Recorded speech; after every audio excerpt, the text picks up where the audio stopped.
Nah, aku mau tanya nih sama teman-teman, lebih untung mana ketika kita beli cash atau kita beli melewat KPR? Ya, kira-kira menurut teman-teman untung lewat beli cash atau KPR? Nah, buat teman-teman yang pengen tahu eh, untung mana, tonton video ini sampai habis. Oke. Jadi sebelum gua menjawab, gue berkaca kurang lebih beberapa tahun yang lalu gitu ketika gue pertama kali belajar properti, teman-teman. Jadi pertama kali gue belajar properti itu dari nggak ngerti apa-apa. Jadi gue belajar properti itu dari nggak punya modal, ya. Terus gue juga nggak tahu sertifikat bentuknya gimana. Gue nggak tahu notaris itu di mana bentuknya, kantornya notaris gue nggak tahu. Jadi kalau misalnya teman-teman pengen tahu gue pertama kali belajar, gue nggak tahu tentang properti sekecil apapun, dan gue nggak berpikir kalau gue berbisnis di properti seperti itu, ya. Gue juga nggak ada pikiran kok bisa berbisnis di properti.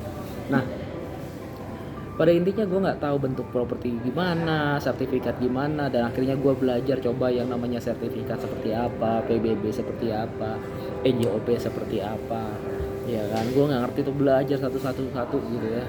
Eh, Terus cara transaksi seperti apa gitu kan, dan akhirnya gue ikutin satu-satu. Ketika kita presentasi ke buyer, gimana cara ngomongnya, menghandle semuanya gimana gitu. Jadi memang benar-benar aku belajar dari nol, teman-teman, dan gue nggak ngerti apa-apa, ya. Nah, makanya gue di sini mau share nih ke teman-teman, kira-kira untung mana nih kita beli cash atau kita beli KPR. Nah, gue sempet tanya sama guru-guru gue dulu, ya. Jadi gue kan punya senior di mana uh, kok kira-kira untung mana nih kita kalau beli cash atau beli KPR. Sebenarnya masing-masing punya plus dan minus ya, teman-teman. Jadi kalau misalnya beli cash, ya mungkin teman-teman harusnya bisa dapat harga yang murah banget gitu. Tapi kalau misalnya kita beli KPR, ya kita kan ngutang gitu ya, ngutang sama bank. Tapi ada beberapa, kalau kita ngutang di bank sebenarnya malah dapat duit, teman-teman. Ya, makanya teman-teman ikut workshopnya dari Miliarder Boy, gimana caranya lo dapat modal dari bank malah dapat duit. Oke. Nah, tapi sebelumnya kok bisa aku bilang kalau misalnya untung mana?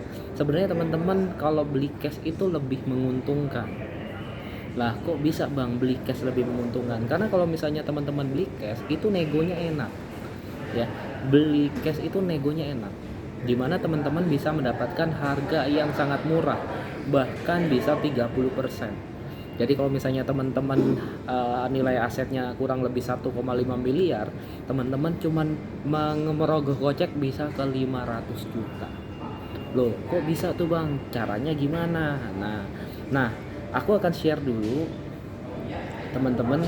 Kalau misalnya kredit kok kenapa agak susah gitu ya. Jadi aku pernah beli pernah jual rumah tuh ditawar sama ibu-ibu gitu. Pak, ini harganya berapa? Dia udah nawar rendah tapi kredit gitu. Dia udah nawar rendah tapi kredit. Jadi kita sebagai penjual ya males gitu. Kalau lu mau murah, lu harus cash. Jadi peluangnya di situ sebenarnya, uang cash, ya. Jadi kalau teman-teman mau murah ya harus cash. Tapi kalau misalnya teman-teman negonya masuk akal, kredit is okay. Karena kredit ini butuh waktu juga ya, teman-teman. Kurang lebih paling cepat 1 bulan 2 bulan, belum lagi analisa dan sebagainya gitu ya. Jadi kalau menurut aku tuh kurang efisien kalau misalnya teman-teman mau dapat rumah murah uh, tapi dengan cara kredit. Tapi aku akan kasih tahu, share sedikit teknik-teknik supaya teman-teman KPR tetap masih dapat harga murah, ya. Akan aku kasih tahu. Jadi kayak gini, teman-teman. Kenapa aku bisa beli rumah kadang bisa sampai 30%? Memang ada beberapa teknik, dan itu aku jelasin di semuanya di workshop. Aku akan jelasin kisi-kisinya aja supaya teman-teman ada gambaran nih sebelum ikutin workshopnya dari aku. Jadi sebenarnya kita itu ke beberapa nasabah itu random ya, dari ratusan klien. Jadi memang aku kasih share ke marketingku. Aku coba ajari marketingku untuk mencari data, caranya seperti ini, terus habis itu cara negonya. Nah, dari itu kita misalnya saya ini terima bersih aja. Jadi memang ada broker khusus yang memang dia men-screening sebenarnya. Jadi di belakang layar itu screening data. mungkin dari ratusan data itu hanya 10 yang bagus-bagus yang sesuai dengan pilihan kita, misalnya di tengah kota, nol jalan raya, atau di perumahan cukup bagus gitu ya, roll jalan besar, jauh dari sutet, tidak ada sutet, jauh dari kuburan, pokoknya yang bagus-bagus lah, pokoknya properti premium. Nah, semuanya di screening dari 10 properti tersebut, paling tinggal 2 properti yang mungkin bisa kita nego. Dan caranya sebenarnya simple banget. Kita terkadang kalau misalnya negosiasi, aku sendiri kalau negosiasi tuh kadang ke rumahnya atau dia datang ke kantor saya gitu ya, dengan cara nih, kita kadang bawa duit cash-cashan guys di depan mukanya gitu. Aku bilang sama dia nih, duitnya gue bilang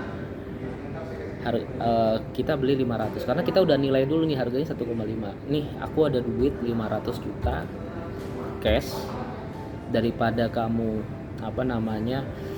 nunggu pembeli lain yang belum jelas dari KPR dan lain-lain, nih sekarang di depan mata uangnya. Dan secara logika mereka ya saat itu mereka lagi butuh duit guys. Ketika mereka butuh duit, itu persentase ketika mereka lihat duitnya di depan, itu secara persentase itu kemungkinan akan berhasil dibandingkan kalau kita nawar, kita nggak ada duitnya di belakang, percuma gitu. Lu tawar nih, ada beberapa murid-murid gue nawar belum ada duit tapi nawar udah mau deal, bahkan dia udah mau deal gitu ya, deal KPR, ternyata kelempar orang. Jadi kalau KPR ini misalnya lu KPR nunggu nih, walaupun lu sudah deal tapi KPR-nya belum jalan, ya dia pasti jual lagi ke orang lain. Jadi momen itu sangat langka jadi teman-teman ya. Nah itu yang pertama. Yang kedua, kalau misalnya teman-teman KPR sebenarnya bisa dapat yang murah. Makanya teman-teman kalau misalnya mau beli rumah KPR, itu bukan cari rumah dulu ya, aku ajarin nih, bukan cari rumahnya dulu, tapi coba teman-teman cek limit kreditnya. Lu coba pengajuan dulu ke bank, pengajuan, cek limit kredit. Ya kan orang biasa itu, orang normal itu kalau misalnya mau beli rumah cari rumahnya dulu baru kredit. Lamaan lu ketinggalan, nanti ketinggalan kereta.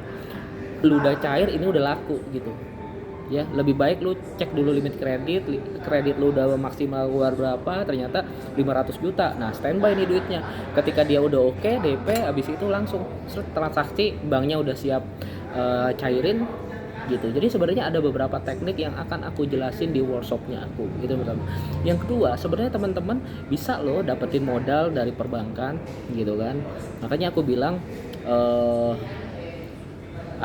kalau misalnya untung mana, aku jawab untungan beli rumah dari cash ya. Tapi memang teman-teman harus belajar negosiasinya ya. Caranya gitu, negosiasinya sebenarnya sederhana, lu harus siap duitnya standby ya. Misalnya gagal nih dari pembelian pertama, ya udah cari lagi, fokus cari barang lagi yang lebih bagus gitu.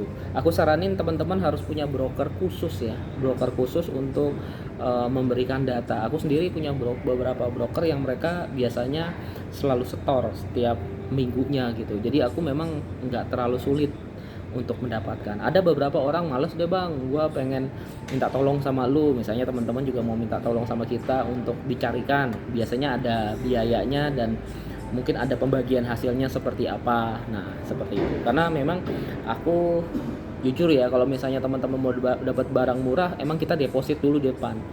Jadi biasanya kenapa kita punya deposito di beberapa bank ya, khususnya itu adalah uang jaminan kita kalau kita menandakan mampu beli rumah-rumah dari orang yang butuh duit gitu. Jadi memang kita deposito di situ. Nah itu yang pertama. Yang kedua, walaupun ada beberapa investor yang berkeinginan bertim sama kita gitu ya, itu juga nggak semudah itu. Walaupun lo punya duit, tetap aja harus di pendaftaran dulu, dilihat dulu, dinilai dulu bener nggak ini orangnya baik gitu. Kita analisa juga. Jadi beberapa calon partner kita banyak yang pengen join di grupnya kita, tapi kadang kita yang pilih-pilih teman-teman ya. Terkadang ini di dalam bisnis ini kita nggak percaya siapa-siapa gitu. Kitanya udah kerja jujur, tapi terkadang ada beberapa investor yang di belakang layar nikung, jadi kita tuh kerja capek gitu. Makanya orang yang mau join di grupnya kita itu wajib untuk pengajuan dulu, terus ya nanti di ACC itu tergantung direksi ya.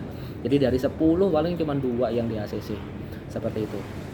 Oke, gitu aja dari Miliarder Boy. Semoga informasi ini bermanfaat ya. Kalau teman-teman punya duit cash pasti bisa beli rumah dengan sangat murah. Itu aja dari aku. Thank you ya guys.